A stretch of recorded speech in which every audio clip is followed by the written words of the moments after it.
పద్మశాలి సమాజం ఐక్యత కోసం రాజకీయ ఎదుగుదల ఆర్థికంగా బలపడాలని రాష్ట్ర వ్యాప్తంగా ఒకే సంఘంగా ఏర్పడి ఎన్నికలు నిర్వహిస్తున్నట్లు దుబ్బాక పద్మశాలి సంఘం అధ్యక్షుడు గాజుల తిరుపతి అన్నారు.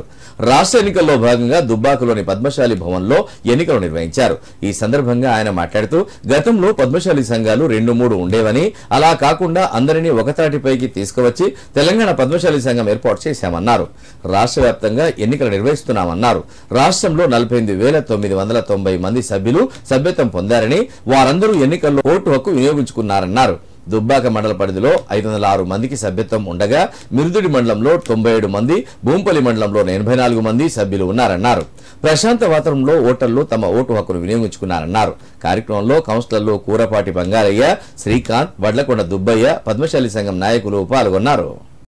ఈరోజు రాష్ట్ర ఎన్నికలు మన రాష్ట్రంలో కూడా ప్రభుత్వ రికగ్నిషన్ తోటి 2023 సంవత్సరంలో ప్రారంభించినటువంటి తెలంగాణ రాష్ట్ర పద్మశాలి సంఘం యొక్క అధ్యక్ష ఎన్నికలు రాష్ట్రంలో 33 జిల్లాల్లో ఈరోజు జరుగుతుంది. దీనిలో సభ్యులు 48,999 మంది సభ్యులు ఉన్నారు. 33 జిల్లాల్లో ఏకపక్షంగా ఈరోజు ఉదయం 7 గంటలకు ప్రారంభమై 4 గంటలకు ముగుస్తుంది.